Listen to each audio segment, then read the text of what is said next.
đừng nói vậy lúc bà đi nữa chúng có kìa.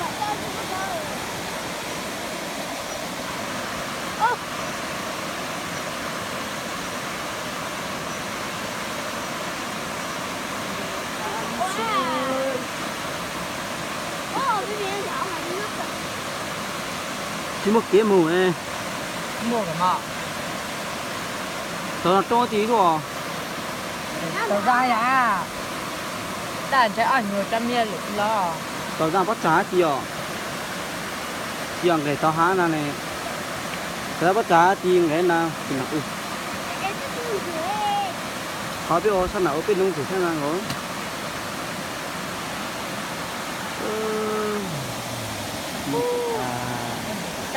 gấp đi cái chó này xe nhỏ nữa dạo là hả ta cháu dạo là trên đó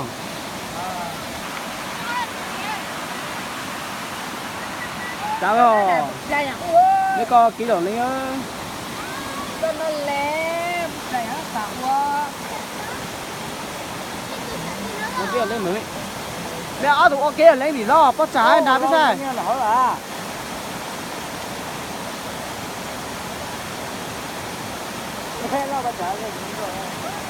đúng con nó bị bìa ôi lên cái lẩu lên nó lên lẩu à này nó tải rồi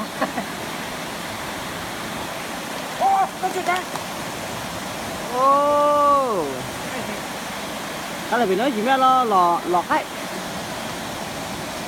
nó phải luôn đi nó phải đó rồi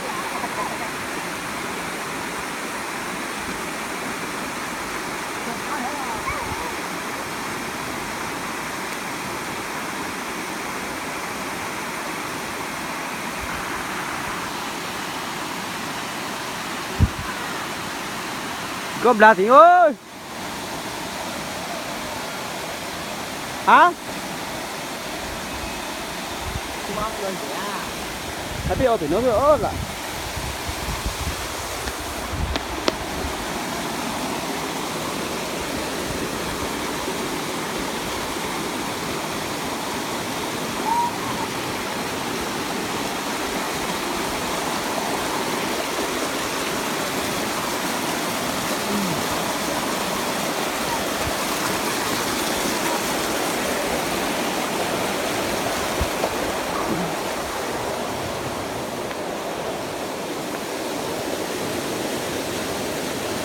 mày ra cái gì to mà mày ơi cái gì phải có tao thấy lúa với chim một não ấy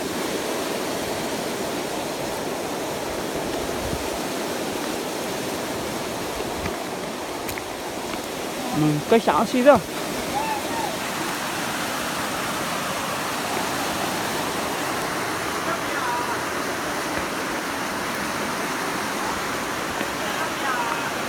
hả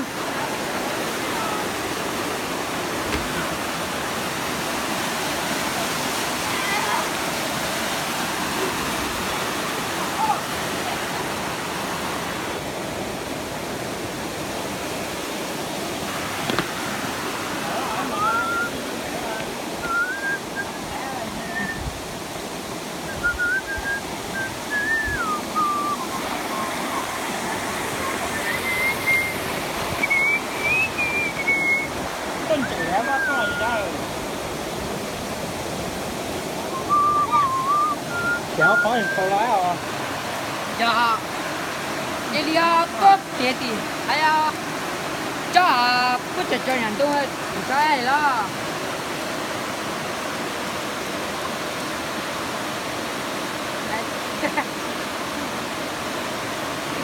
đĩa mình cho cây đó con này nó nuôi là nó lấy số tuổi nào nói vậy tao cầm nhà cửa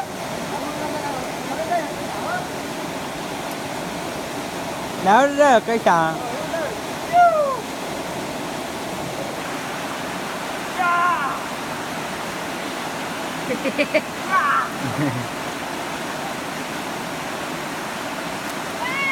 đấy đây là cây trà đây là cây trà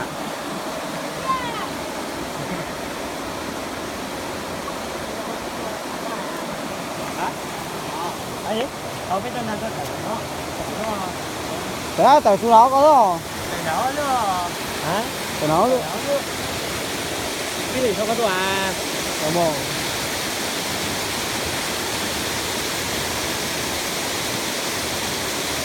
Tôn chè để xuống xuống mất chơi cành chè ơi. ôi áp bèo Nó tí cái hả? Bộ. tôi tao kêu lại nãy nói được tiền lắm mà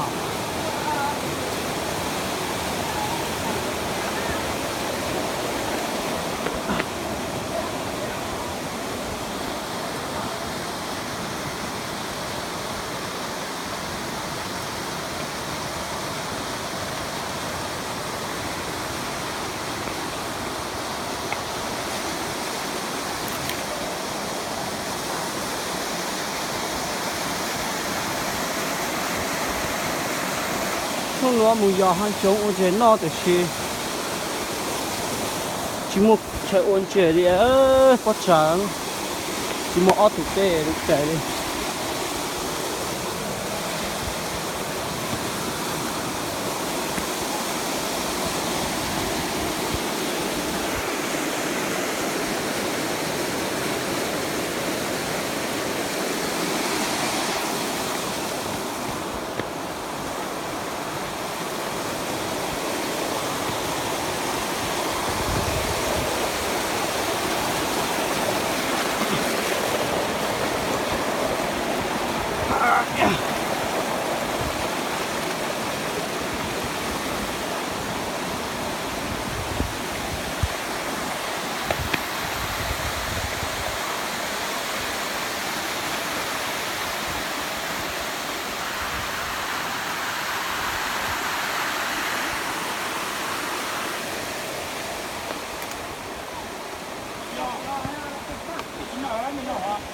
Nó phía gì?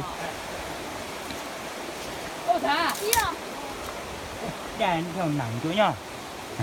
để vô nè tí nè Phía thế gì? Chà, nó. Điều cà phê ư. Chúng đâu coi. chúng mình này dạy Mình nhá còn tàu ấy bố mình à? Ê tụi nhau có xe ư?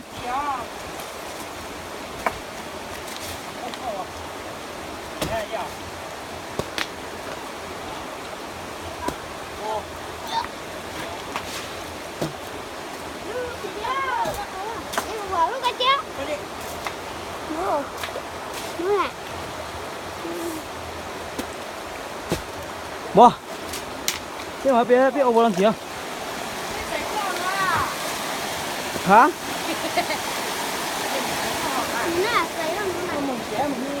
Làm thế ô chỉ căng rồi.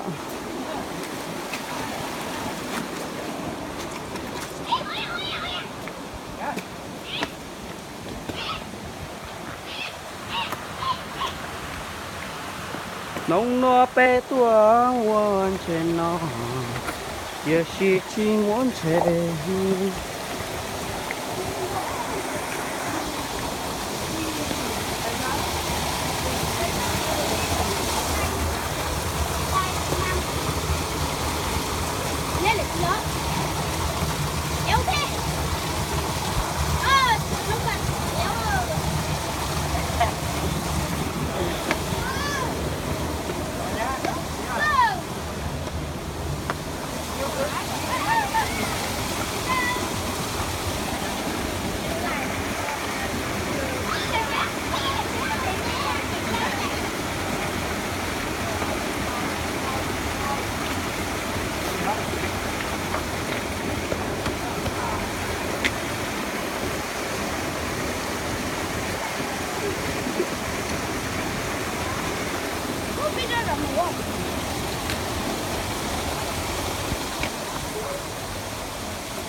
Hey, ô bé ớt thứ gì hoa?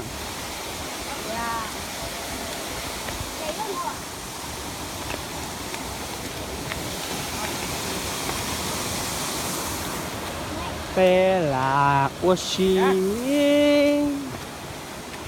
tất chi muốn chơi lì.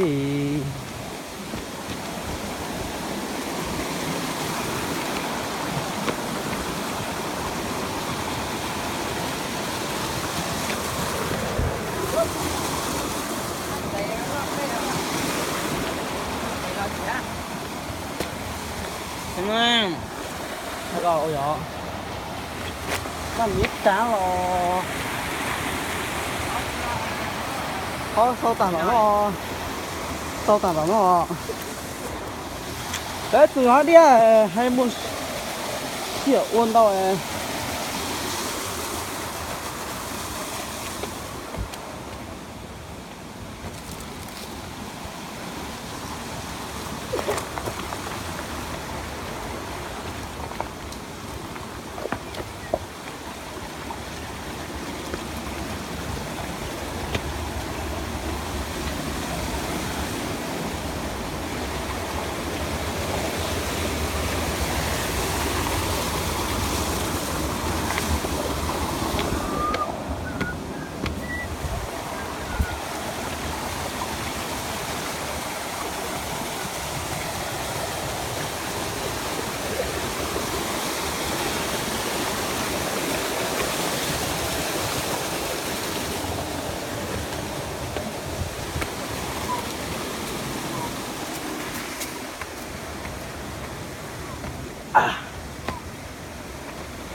Tất cả là đã có 11 phút rồi.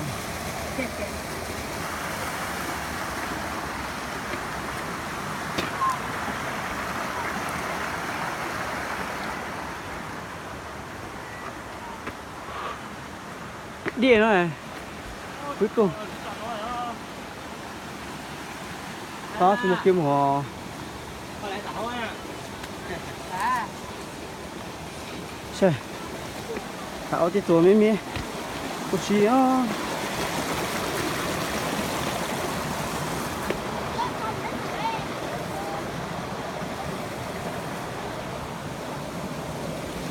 Tạo nó hò.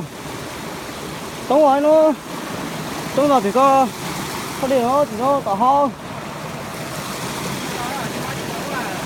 Hả? Lúc không thì có nữa à. Trời ơi. Bây giờ tối ngày cô thì đi dâu rồi thế à. Có chua à.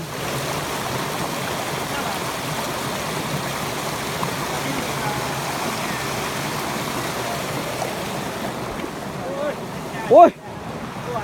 Ôi.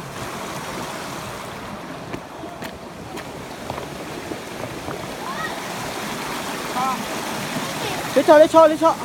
Sao đi chỉ chị? Mình đã quay video.